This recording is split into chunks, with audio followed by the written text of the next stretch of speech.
ಈಗ ನನಗೆ ಒಂದು ವಿಷಾದ, ನಾವು ಒಂದೆರಡು ಧಾರ್ಮಿಕ ಕಾರ್ಯಕ್ರಮಗಳನ್ನ ಮಿಸ್ ಮಾಡಿದ್ರು ಸರಿ ಇರ್ತಿತ್ತು. ಈ ಕಾರ್ಯಕ್ರಮದಲ್ಲಿ ಪೂರ್ಣ ಪ್ರಮಾಣದಲ್ಲಿ ಭಾಗವಹಿಸಬೇಕಾಗಿತ್ತು.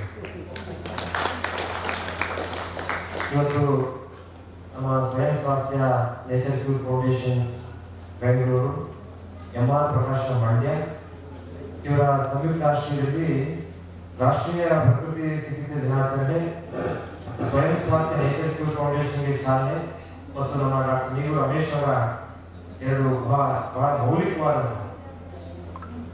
ಮೌಲಿಕವಾದಂಥ ಆರೋಗ್ಯ ದರ್ಶನವನ್ನ, ಆರೋಗ್ಯ ಮಾರ್ಗದರ್ಶನ ಮಾಡುವಂಥ ಕೃತಿಗಳ ಲೋಕಾರ್ಪಣೆ ಕಾರ್ಯಕ್ರಮದಲ್ಲಿ ಈ ಕಾರ್ಯಕ್ರಮದ ನಿಜವಾದಂಥ ಒಂದು ಇನ್ಸ್ಪಿರೇಷನ್ ಪಾಸಿಟಿವ್ ತಮ್ಮಯ್ಯವರು.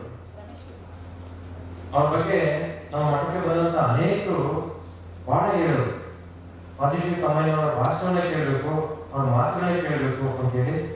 ನಮ್ಮ ಪಾಸಿಟಿವ್ ತಮ್ಮಯ್ಯನವರು ಈ ಕಾರ್ಯಕ್ರಮದಲ್ಲಿ ಉಪಸ್ಥಿತ ನಾವು ಪ್ರಜ್ಞಾಪೂರ್ವಕವಾಗಿ ಅವರ ಉಪಸ್ಥಿತಿಯನ್ನು ಗೌರವಿಸ್ತಾ, ಹಾಗೆ ಈ ಒಂದು ಕಾರ್ಯಕ್ರಮದಲ್ಲಿ ಎರಡು ಕೃತಿಗಳನ್ನ ಈ ಒಂದು ಕನ್ನಡ ಸಾಹಿತ್ಯ ಲೋಕಕ್ಕೆ, ಅದು ವಿಶೇಷವಾಗಿ ಆರೋಗ್ಯ ಸಾಹಿತ್ಯ ಲೋಕಕ್ಕೆ ಲೋಕಾರ್ಪಣೆ ಮಾಡುವಂತ ನಮ್ಮ ಜಿಲ್ಲೆಯವರು ನಾಗಮಂಗಲ ತಾಲೂಕಿನವರೇ ಆದಂತಹ ಡಾಕ್ಟರ್ ನೀರು ರಮೇಶ್ ಅವರ ಉಪಸ್ಥಿತಿಯನ್ನು ಕೂಡ ಗೌರವಿಸಿ, ಹಾಗೆ ವಿಶೇಷವಾಗಿ ನಮ್ಮ ಗಾಂಧಿ ಸ್ವಯಂ ಸ್ವಾಸ್ಥ್ಯ ಪುರಸ್ಕಾರ 2025 ಇವತ್ತಿನ ಈ ಸಂಸ್ಥೆಯ ಕಾರ್ಯಕ್ರಮದಲ್ಲಿ ಭಾಜನರಾಗಿರುವಂತಹ ಪ್ರಶಸ್ತಿ ಪುರಸ್ಕೃತರು, ಕೃಷಿ ಪಂಡಿತರು, ಸಹಜ ಕೃಷಿಗೆ ಮತ್ತು ಪ್ರಕೃತಿ ಚಿಕಿತ್ಸೆಗೆ ಜೀವಮಾನವನ್ನೇ ಪಣಕ್ಕಿಟ್ಟು ಆ ಒಂದು ಮಾರ್ಗದಲ್ಲಿ ನಡೀತಾ ಇರುವಂತಹ ಶ್ರೀ ಮಹೇಶ್ ಅವರು, ಹಾಗೆ ನನಗೆ ಬಹಳ ಅಚ್ಚುಮೆಚ್ಚಿನ ಅವರು ಸಹೋದರಿ, ಅವರ ಕೆಲಸ ಕಾರ್ಯಗಳನ್ನ ನಾನು ನೋಡಿದ್ದೇನೆ. MD ಆಗಿ ಮೈಸೂರು MD ಆಗಿ ಅವರು CA ಆಗಿ ಕೆಲಸದಲ್ಲಿ ನೋಡಿದ್ದೇನೆ. ಇವತ್ತು ಅವರು ಕೂಡ ಈ ಒಂದು ಪ್ರಶಸ್ತಿಗೆ ಭಾಜನರಾಗಿ ಶ್ರೀಮತಿ ಮನುಶ್ರೀ ವಹಿಸಿದರು, ಮುಖ್ಯ ಆಡಳಿತಾಧಿಕಾರಿಗಳು ಮೈಸೂರು ಸಕ್ಕರೆ ಕಾರ್ಖಾನೆ.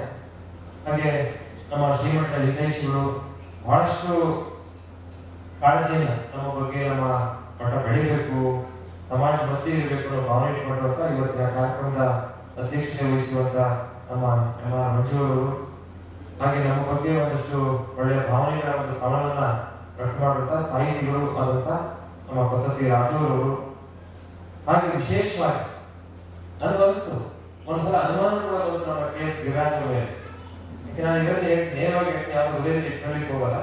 ಅವರು ಫಸ್ಟು ನಮ್ಮ ಯೋಗೇಶ್ ಮತ್ತೆ ಗಿರಿರಾಜ್ ನಮ್ಮ ಆಶ್ರಮಕ್ಕೆ ಬಂದಾಗ ಈಗೆಲ್ಲ ಹೇಳ್ತಾ ಇದ್ರು, ನಾನು ಇವರು ಏನೋ ಒಳ್ಳೆ ಬಿಡ್ತಾ ಇದ್ರೆ ಸುಮ್ಮನೆ ನಾನು ಮುಖ್ಯವಾಗಿ ಕೇಳ್ಕೊತಾ ಇದ್ದೀನಿ ಕೇಳಿ ಏನ್ ಇಷ್ಟೆಲ್ಲ ಸಾಧನೆ ಮಾಡ್ಲಿಕ್ಕಾಗುತ್ತೆ, ನೀವು ಯಾವ್ದಾದ್ರು ಮಾತ ಕೇಳಿ ಜಿಗಣೆಯರು, ನೀವು ಸಾಮಾನ್ಯವಾಗಿರೋ ಎಂಥವ್ರ ಮನಸ್ಸಲ್ಲೂ ಸ್ವಲ್ಪ ಯೋಚನಾ ಶಕ್ತಿ ಇದೆ, ಜಿಗಣಿ ಅಂದ ತಕ್ಷಣ ಕಮರ್ಷಿಯಲ್ ಎಮೋಷನ್ಸ್ ಬಂದ್ಬಿಡುತ್ತೆ ಅಲ್ವಾ. ಜಿಗಣಿ ಅಂದ ತಕ್ಷಣ ಕಮರ್ಷಿಯಲ್ ಬಿಡಿ ಅಂತ ಅನ್ಕೊಳ್ತೀವಿ.